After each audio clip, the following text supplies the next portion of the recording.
All right, we are here with Taylor Fabus. She is one of our judges for our state show this year. We are so excited to have her. We are going to go over a lot of her questions today and we'll kind of jump into it. Taylor, please tell us a little bit about who you are, where you're from, what you've done.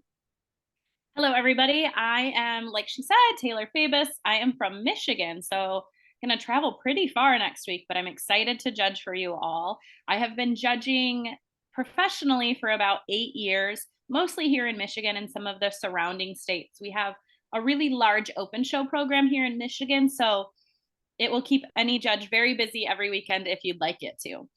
In addition to that, I also, for about 15 years, worked for Michigan State University. I served as our state 4-H horse program coordinator. So I'm very familiar with 4-H in Michigan. And I also was the Michigan State University horse judging coach for about 12 years, I believe it was. But I left there at the end of 2021, and my husband and I now run our own boarding farm where I do camps and lessons, and I am now the coach of the MSU equestrian team. And I haul around my own kids as well as a bunch of show kids from our barn to horse shows. Mostly we stick in Michigan for the most part, but that's a little bit about me. As far as a judge goes, I'd say some of the things that I will look for the most is not perfection. I would love to see consistency and communication. It does not bother me at all to see you have to communicate with your horse a little, whether that means, trying to get them in the bridle or what have you. What I love to see is that is clearly a practiced communication, that your horse responds to that well, but don't feel like I can't see you doing anything or can't catch Mhm. you doing anything. I don't expect perfection. I want to see consistency and I want to see it working with your horse. I'm an exhibitor myself, as well as a coach. So I'm very aware of what it takes to be on the other side of this judging thing. And I think that makes me a more understanding judge. Perfect. Awesome. We are so excited. Cool. So we are going to jump straight into your questions. Our first one is for the intermediate two-handed showmanship. When setting up at cone A, would you prefer to see the hindquarters or the shoulder even with the cone? Okay, so we did just peek at this pattern to make sure I gave you the best answer possible. And I would tell you that I'm fine with either. So I am not going to hurt you if you set up one or the other. Um, Either way, once you do that 180, you should be raring to go for your next maneuver. So don't worry about that too much. Just make sure that you're there and ready at the cone and that your horse is square. If I were showing this, I would probably have my horse's shoulder at the cone. But like if the next maneuver is a trot and there's not a whole lot of room, if you set your horse's hip up at the cone, once you did a 180, you'd have more room to trot. So don't overthink any of these parts of these patterns too much, you guys. Like I said, I'm an exhibitor myself, so I'm going to give you some leeway on Mhm. that. So don't worry about those details too much. It'll be fine either way. Awesome. All right, senior two-handed horsemanship. Is the 180 pivot to the right on the forehand or on the haunches? So, and that's the horsemanship class, right? Yes, that's our Okay. pattern. All right, because I might give you a different answer if it was equitation. But for horsemanship class, it's going to be a haunches turn unless for some reason specified otherwise. So turn on the haunches. But for as a judge for me, I am not staring at that pivot foot like I would in the showmanship. So as long as your horse keeps their haunches in a similar area, um, then that is just fine. But that's going to be a haunch turn. Awesome. And as a little throw out, read your rule book. This question is answered on page 31. It is generally done on the haunches unless the pattern is explicitly specified beforehand. Just as a little Well, good thing I got that one right then. reminder to read our rule book for our youth because our youth read the rule book. All right, for senior showmanship, after passing cone F, should we stop and acknowledge the judge or continue to exit the arena? So similar to what you just said, Aurora, we are going to read our rule book or look at what that pattern says. Just continue on.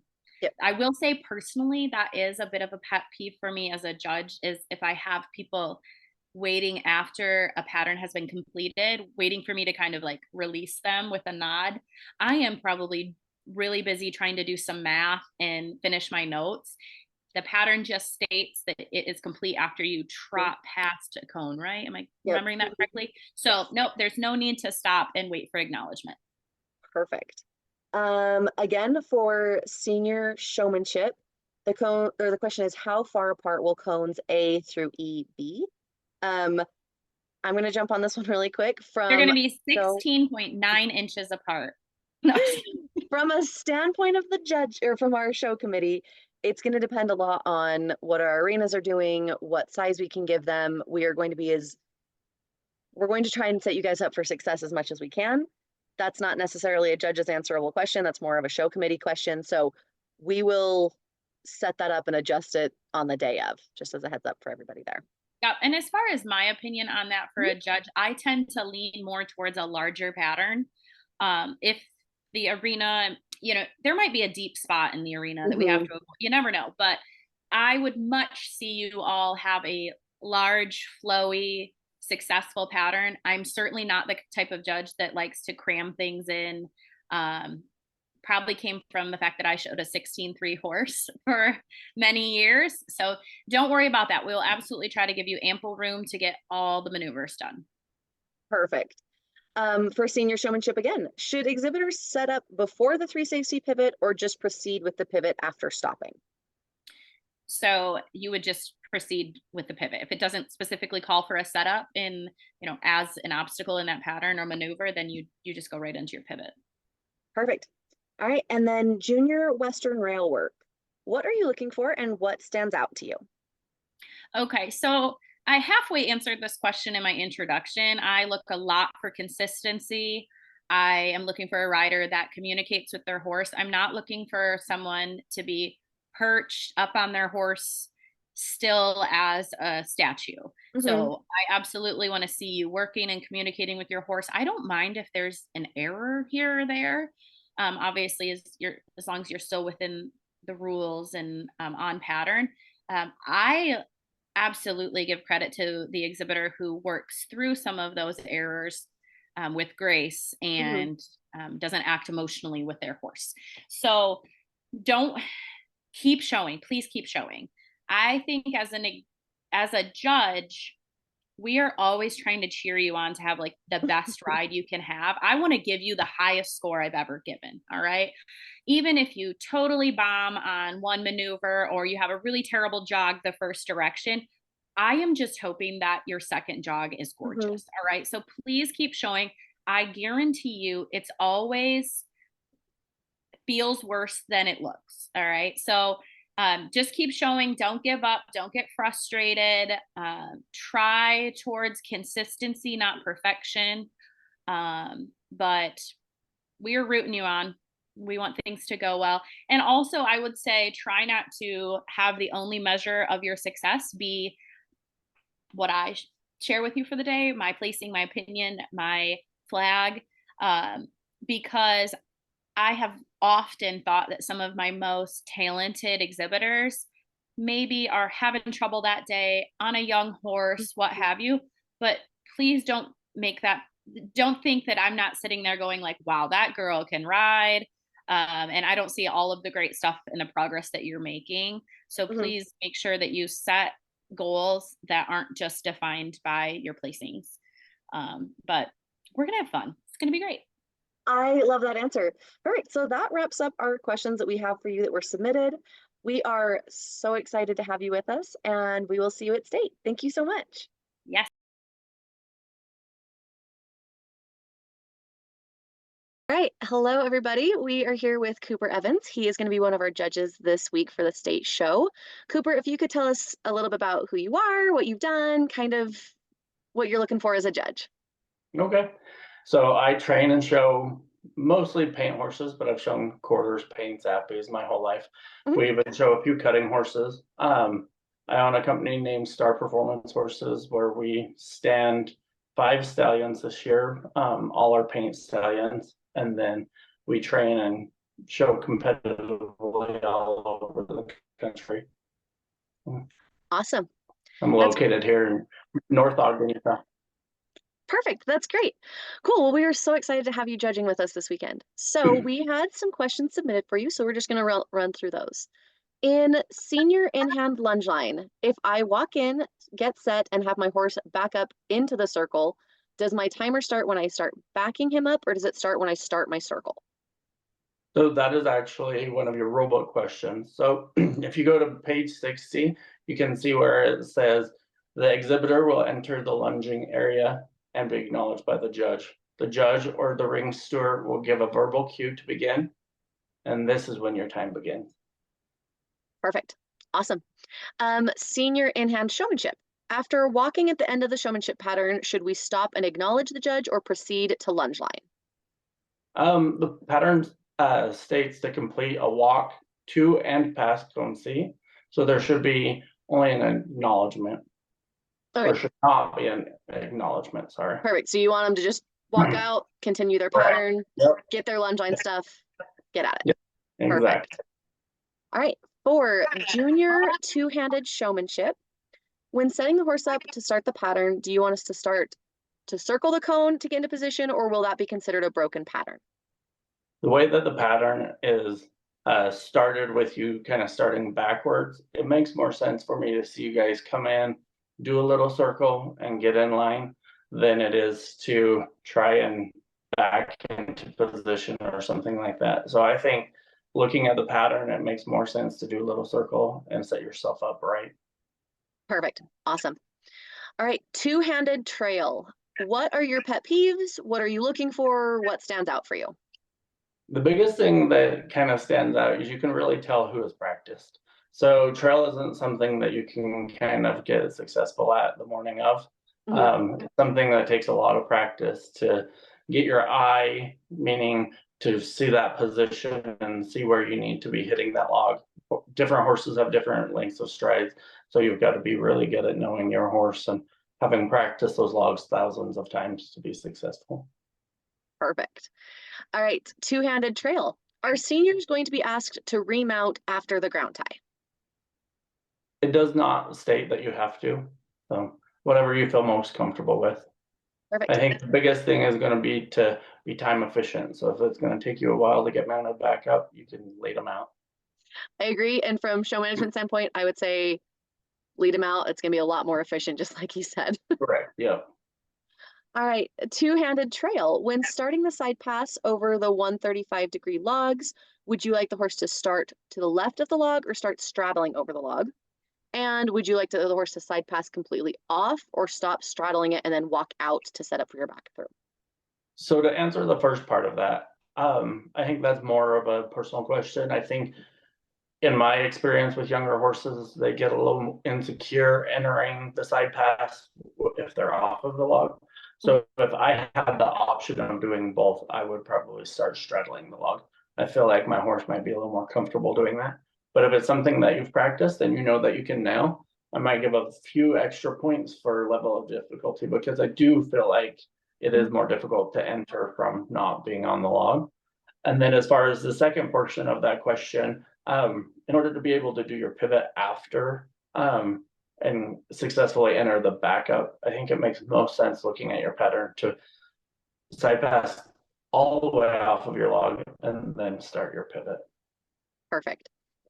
For two-handed trail, when performing the slicker, do the split reins need to stay crossed or the bite of the rein on the same side as the hand holding the reins? I think it makes most sense that you keep your reins crossed over the neck. Personally, that's how I would do it. It's probably safer that way. If you drop your one rein, it won't fall off all the way to the ground. So personally, I would like to see them cross. Perfect. To earn the two-handed trail again, to complete the slicker, is the horse supposed to be on the right side of the pole to be able to pick it up with their left hand? Yes. Yeah, it makes it a lot easier if they do. Perfect. Two-handed trail. To properly pick up the left lead after leaving the slicker, would you like to see a few side pass steps to the right or walk a few steps forward to be able to move the hip for the correct lead departure? If you do either one very much, I think it's basically like creating a new maneuver. So I think you could side pass a step or walk forward a step because I do think you need to, give your horse room to kick that hip in if they need to, and get a little momentum in front of them. So I think adding a step, either side passing or forward, works, but don't do anything in excess for sure. Perfect. All right. And then for two-handed trail again, once to the ground tie, would you like us to put down one rein, both reins, or just leave the reins on the saddle? Do you have a preference? I do not. It's more of a rule book question, so that one can be answered on page 43. So for the individual and two-handed projects, after dismounting and before proceeding to walking around the box, reins may be dropped straight down or left safely draped on the saddle.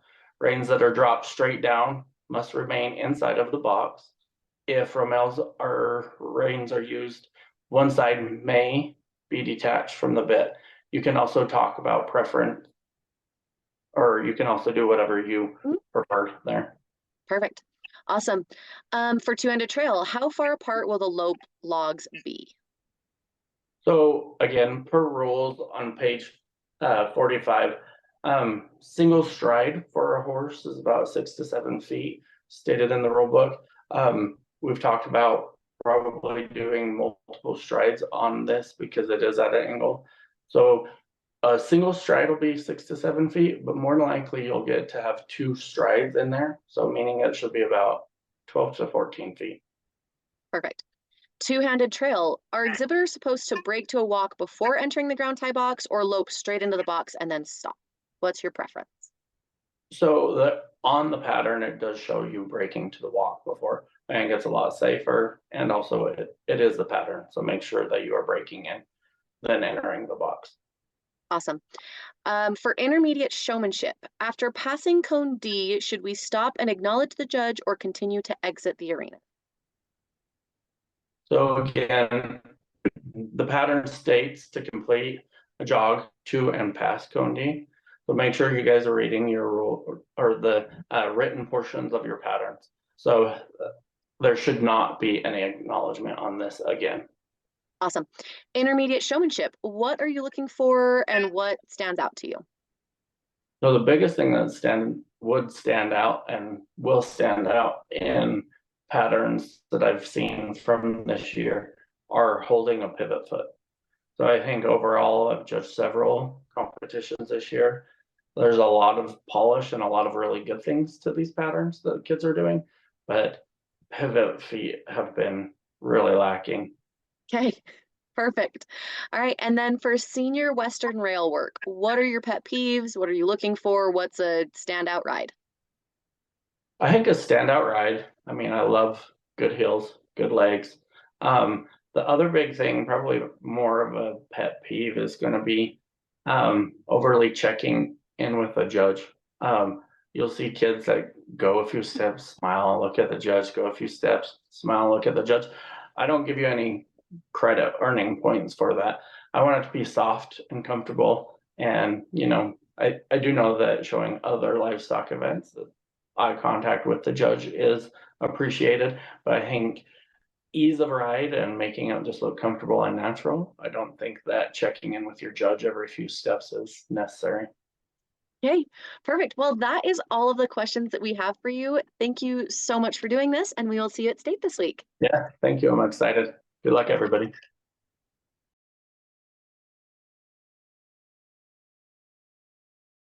With Madison Edwards. She is going to be one of our judges this weekend, and we are so excited to have her here with us. Can you tell us a little bit about who you are, kind of what you've done? Yeah, of course. So my name's Madison Edwards, or Maddie. I have been judging in 4-H for quite a few years now. I've judged a state show in the past.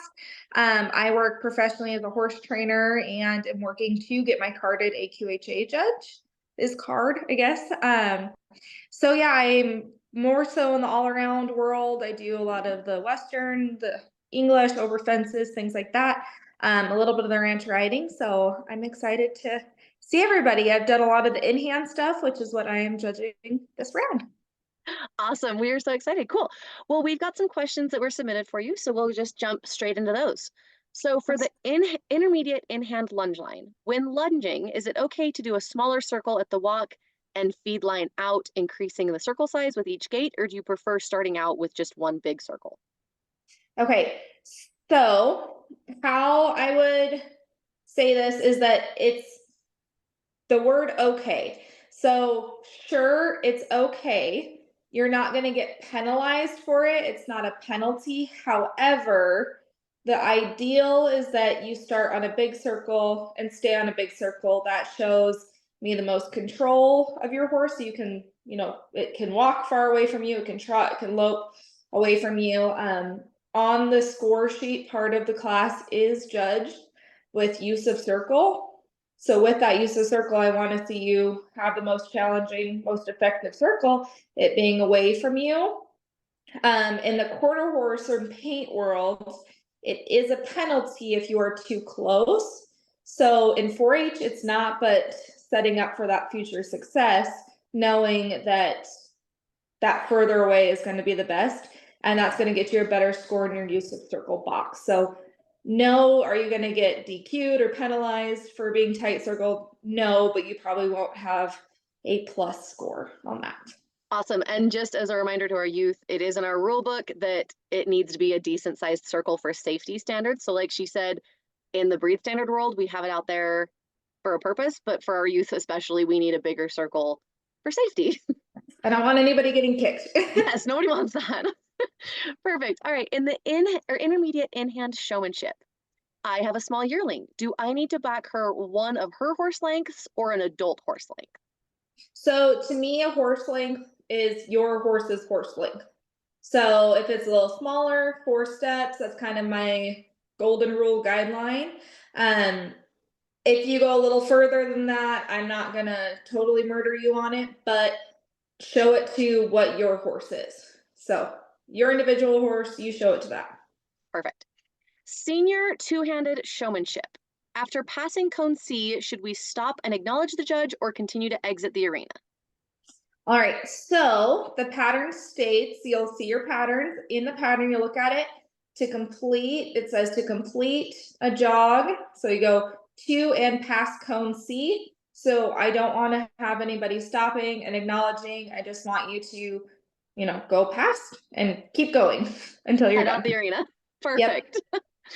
All right. Intermediate Western rail work. Is it okay for our horses to be forebaiting? So this is another one I want everybody to refer back to your rule book. The question is listed out on the rule book. It's on page 33. That explains what a lope is. The lope does need to be a 3 beat. A 4 beat is not considered loping. You're adding an extra step in there. So I want it to seem natural and relaxed and smooth. And then with that natural, if you have a big giant thoroughbred and compared to like a little tiny Shetland pony, they're both going to lope differently. So I don't want you to try to be the slowest in the pen. I'd rather see you ride your horse the most correct for it. I don't want to see slow loping, 4 beaters, things like that. So read your rule books. Perfect. Yes. All right. And then this is another intermediate Western rail work question. What are you looking for? What stands out to you? What is a perfect ride? So what I want to see, kind of like I said in the last question, I want to see you ride your individual horse. I don't want you to try to be the ideal Western pleasure horse because this is not a Western pleasure class. I want to see a good connection between rider and horse. And the biggest thing that stands out to me, especially at the state level, is that as soon as you enter the gate, I can already tell who my top riders are going to be with how confident you come in. If you come in knowing like you know what I'm going to do, make me want to look at you, like sell yourself, sell your horse to me. I always tell my youth riders that as a judge, and this goes for rail class, showmanship, everything, pretend like you're selling your horse and you want me to buy your horse out of the whole class. So looking at it, I want you to be the most fluent, effective rider, pretty rider, confident. I want you to make me be like, ooh, that horse looks easy to ride. And I want to buy that one. And by that, I want to see you riding really straight, effectively with your seat. Not a lot of this movement, not a lot of fixing their heads. Like, I just want you to show me your pure horse, what they are, and then you to be riding that effectively. Perfect. I love it. That is a great answer. All right. That is actually all of the questions that we have for you. So We went over Perfect. your pet peeves. Everything is great. We are so excited to have you judging with us this weekend, and we will see you at state. Awesome. Can't wait. Thanks. Thank you.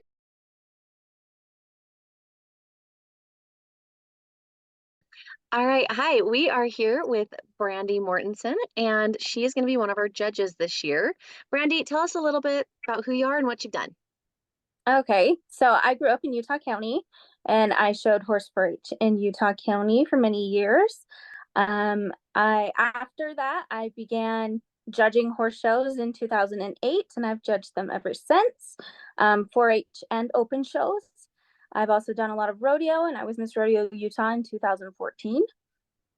So I've also done a lot of reining competitions and also judging rodeo contests as well. Awesome. That is a great background. Cool. Well, we will jump straight into your questions. Hang on. This is being so unhelpful. All right. For your in-hand trail, for the side pass, it looks as though the pattern is asking to side pass to the halfway mark, walk through the box and perform a circle to the right, then re-enter the box. Is that being read correctly? And a side pass across the entire log would be incorrect. Yes. So when I look at the pattern, you want to kind of look at the drawing and make sure that matches the words. And it does in this case where it kind of shows the side pass halfway across the log. Because then you're going to want to be cutting straight across and starting your circle at the halfway point like it's drawn. So yeah, it wouldn't be a full side pass across the entire log. Great. Perfect. For in-hand trail, will I be docked points for touching my horse during the side pass? So this one is in the rule book. So you can start off by touching your horse to initiate your side pass, but there shouldn't be extended contact after that. So you shouldn't have to keep encouraging by touching your horse or leave your hand there for an extended amount of time. Perfect. For in-hand trail, again, normally you do not switch hand placement on the lead rope. When side passing, is it okay to put all of the lead in one hand or switch the placement of my hand on the lead rope? Which is better? So in the rule book, it does say that you can put all your lead rope into one hand. So you would put that into your left hand, which is up by the horse's head, while you're doing the side pass. So that is okay. Perfect. In hand again. When completing the left-handed carry object, should the end of the rope and bucket be in my left hand, or should the lead rope be in my right hand and the bucket in the left? Okay. Let me just make sure. I think it's for the carry. It's a left-hand carry, right? Yes, it is. Okay. So in that case, you can put all of the lead rope into your right hand, carry the bucket with the left hand, and then switch back after you've set the bucket back down. Perfect. And as a reminder to our exhibitors, that is definitely in our rule book. It's on page 64. So just read your rule book, friends. That's what I'm hearing a lot in this, is that we should be reading our rule book. Perfect. All right, junior trail. Can exhibitors walk through part of the L to get set up at cone A, or should they walk to the L and turn to be in the correct position? Okay, so in the rule book, it says that you should not be walking through the L. So you should get up into position in front of the L without walking through it. Okay, perfect. So you'd rather see them get that pivot in first and then go into their back through. Perfect. Yeah. All right, junior trail. After the gate, would you like a pivot or turn to be set up correctly for the walk-off? So it doesn't specifically say this in your pattern. So for me, it is up to you. I'm not going to dock if you don't do a pivot. I'm not going to give you extra points if you do a pivot. The most important thing for me there is knowing that you're going to be setting your horse up best to go into that lope next. And each horse is different. So if it's better for you to do a pivot, then do that. But if not, that's just fine too. Perfect. All right, for junior trail. When performing the gate or object carry and you need to switch hands to facilitate this, do you want us to see the romal tail or bite of reins switched over and then switched back once the obstacle has been completed? Okay, so in this case, if you have typically your romal reins, your rein hand, your romal, the bite of the romal will be on the opposite side of your rein hand. So if you have to switch your rein hand, typically you would also switch the bite of the reins. Perfect. So you want to see them combine first, hold in one, do the obstacle, and then switch back. Yeah. Mm-hmm. Perfect. All Yes. right. Awesome. And again, that is in the rule book. So go read the rule books. That is on page 30, kiddos. That is an important one for us to all know. All right. That is actually all of the questions that we got submitted for the classes that you're judging. Is there anything else you want to say? Anything that you're big on? Anything like that? My thing with judging is I'm looking for smooth, nice, easy, relaxed patterns, because that tells me that as an exhibitor, you know what you're doing, you know what to expect from your horse, and your horse is well prepared as well. So Awesome. that's what I'm looking for. Perfect. That is so great. Well, thank you for joining us tonight, and we will see you at state. Thank you so much. All right, thank you.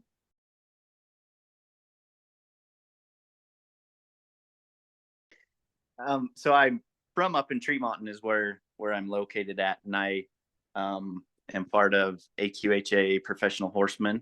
I train full time, specializing mostly in pattern horses, ranch riding, western riding, trail. I used to do a lot of the all around stuff, and I've kind of gotten away from that, and just kind of focus primarily on pattern horses now. So. Awesome. That's great. We are so excited to have you here with us.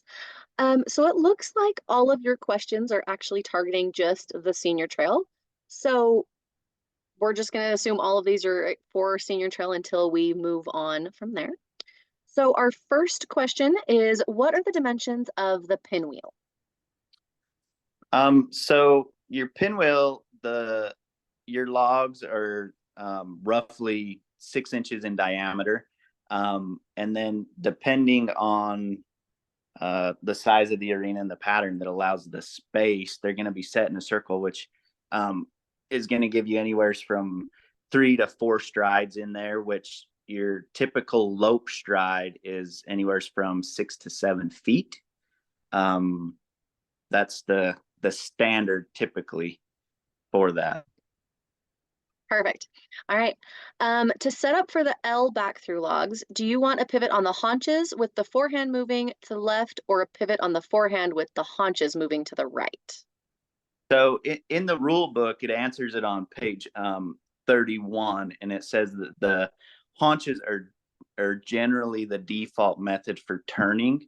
But me, for myself, any way you can get through there smoothly, if the hind end moves in the same as the front end to get through there to avoid hitting the log or, acquiring a penalty there. Like trail, the big deal with it is just stay out of the penalty box. And one way you get in a penalty box is if you start hitting logs. Mm-hmm. So the rule book states, they would prefer you to pivot on the haunches, but if you can just make it a fluid, get through there nice and easy, that's ideal for me. Okay, perfect. So you're not looking for a plant foot. You're not looking for it to be a true pivot one way or the other. You're okay with them just being efficient and turning and making it work. Yep, just getting through there, like horsemanship or showmanship, something like that. You're asked to pivot. They specifically look for that pivot foot to be there. As far as the trail goes like that, it's not a mandatory thing. It's just a preferred. Awesome. Perfect. All right. After the gate, would you like a direct line of travel to the ground tie or follow the line of travel as drawn? If following the line of travel is drawn, would you like a pivot or a turn to be set up correctly for the counter canter? So for me, I always ride the pattern as it's drawn. It's drawn that way for a specific reason. And looking at the pattern, I would say the easiest way to get that left lead lope is I would take and just pivot left, lope left, your little counter arc at the top, and then head into the ground tie. Perfect. Awesome. Once we get into the ground tie, would you like us to put down one rein, both reins, or just leave the reins on the horse? When doing the ground tie using Rommel reins, would you like us to unclip one rein and drop it, or leave our reins on their neck and drape around the horn? Do you have a preference? I don't have a preference for that. You know, it's totally at their discretion. You know, the rider's discretion, what they have practiced. You know, maybe they've taught the horse that when the rein hits the ground, they don't move from that. I don't care either way if the reins hang over their neck or if you just have your romels over the saddle horn or if you want to drop the reins. Whatever it is that you've practiced at home that's going to allow you to get your horse shown without the horse moving. That's what I would do. Awesome. And as a reminder to our youth, that actually can be found on page 43. And that can be done, like he said, inside, outside the box. If you do drop them down, they need to stay on the inside of the box for the entire time. Next one, what are you looking for? What stands out to you? What is an A+ pattern? So for me, it's somebody that understands and knows the pattern, and they can get from an obstacle to the next obstacle fluidly. You know, everything flows. It's kind of just a rhythm through the whole pattern, and not so much, you know, I get to this obstacle, I'm not sure where I'm going, then I get a little confused and you're kind of just bouncing all over the place. It's somebody that steps into the pen. I can tell that they have a game plan and they're there to execute the pattern. Awesome. Great.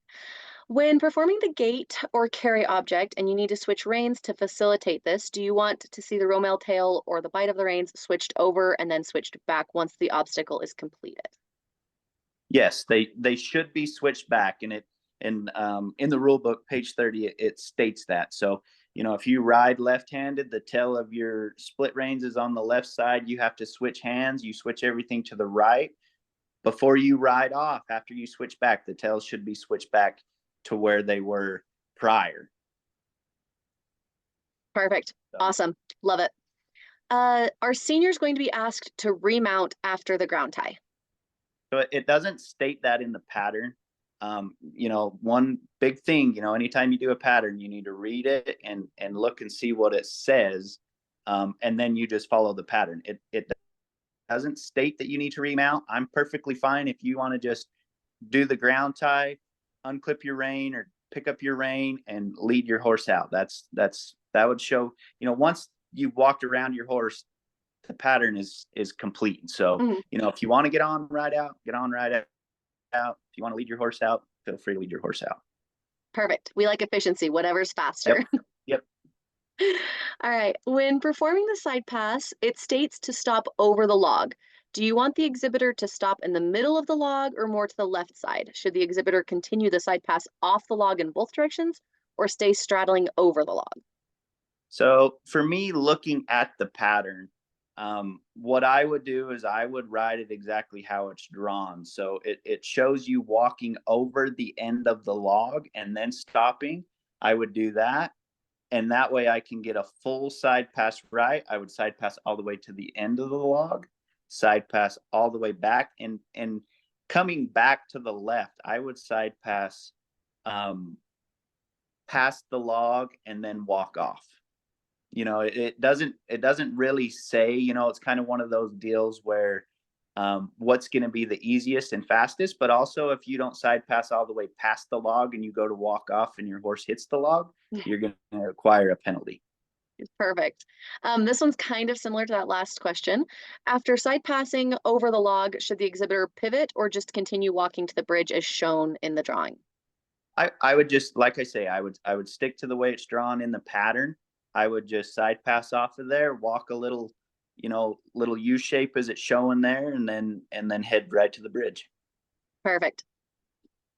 When performing the gait, is there a preference on how to get set up to open it? Is there a preference on how to set the horse up for the counter canter lead departure once the gate has been shut?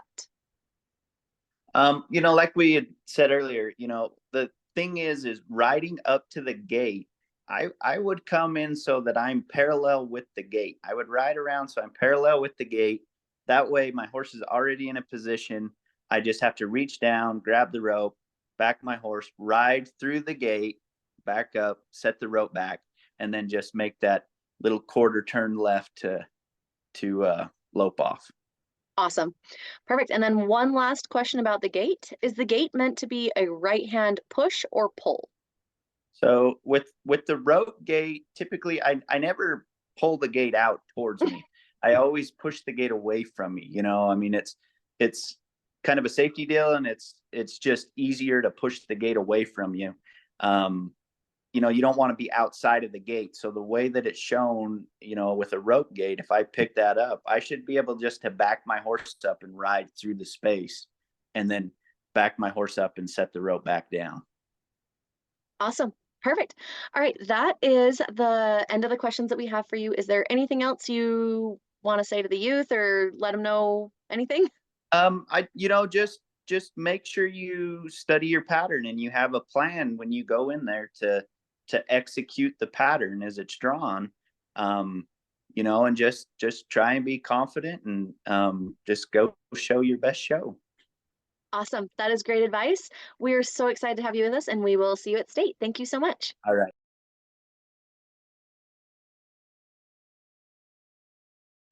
Okay, we are here with Trudy Hudson, and she's going to be one of our judges this year for our state 4-H show.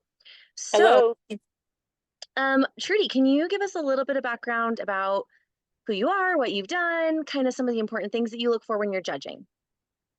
Yes, well, I grew up in the 4-H program. I have been a leader and a judge for 39 years now. I actually just look with the kids. I look for like a partnership with their horse. The more fluidity they do and the more easygoing the maneuvers are, the better everything looks. So I look for the partnership between the child and the horse. That's what I look like. That's what I look for the most. Okay, that is perfect. All right, so we got some questions submitted for you. So we're going to start with the top of our list. For our intermediate Western Trail, which side of cone A should we be on to start? As I'm going to say, look at your pattern, do it exactly as it's written. For this pattern, you will start on the left side of your cone. Perfect. All right. Again, for intermediate trail, once we get to the ground tie, would you like us to put one rein down, both reins down, or just leave the reins on the horse? When doing the ground tie using Rommel reins, would you like us to unclip one rein and drop it, or leave our reins on the neck and drape them over the horn? Do you have a preference? Again, I would encourage you to all look at your rule book. Page 43 will tell you exactly what you need to do in this procedure. If you're going to drop down your reins, both reins need to be dropped down and they both need to stay in the box. If you're using a Rommel, one can be unclipped and dropped down. Whatever the way you have been practicing it, as long as it is correct, you can do either of them. Perfect. I would like to see the way you have practiced it and not change up anything as long as it's done correctly by your rule book. Perfect. I love that answer. All right. It looks like most of your questions are for intermediate trail, so we're going to just assume that these are all for intermediate trail until otherwise. Okay. Which side of the barrels should we be on for the carry object? Again, look at your pattern. It tells you exactly where to be. You will be on the right side of your barrels to pick up and execute your left-handed carry. Perfect. All right. After side passing both directions, do you want us to side pass to continue off the log, or stop on the log and have the horse step over it? Looking at this pattern, it has you starting with your feet, your front feet over that pole. So I would like to see you finish that pattern the way you started and not completely come off of it, but stay with your front feet over it and walk off of it. Awesome. Perfect. Okay. And is it okay if your horse is chomping at the bit or going at a little bit of a faster pace?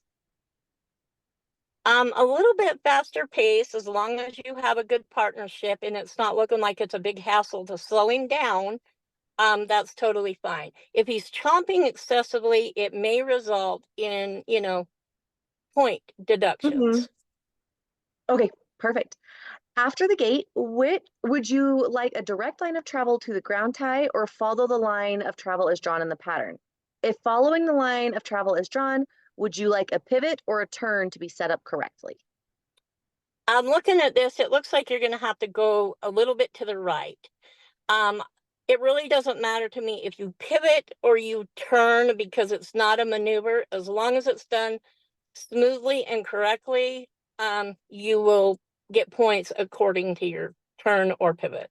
Okay, perfect. So it sounds like you do want them to follow the line of travel. I do want them to follow the line of travel. It looks Okay. like you're gonna have to make a small right adjustment to follow the line of travel. Perfect.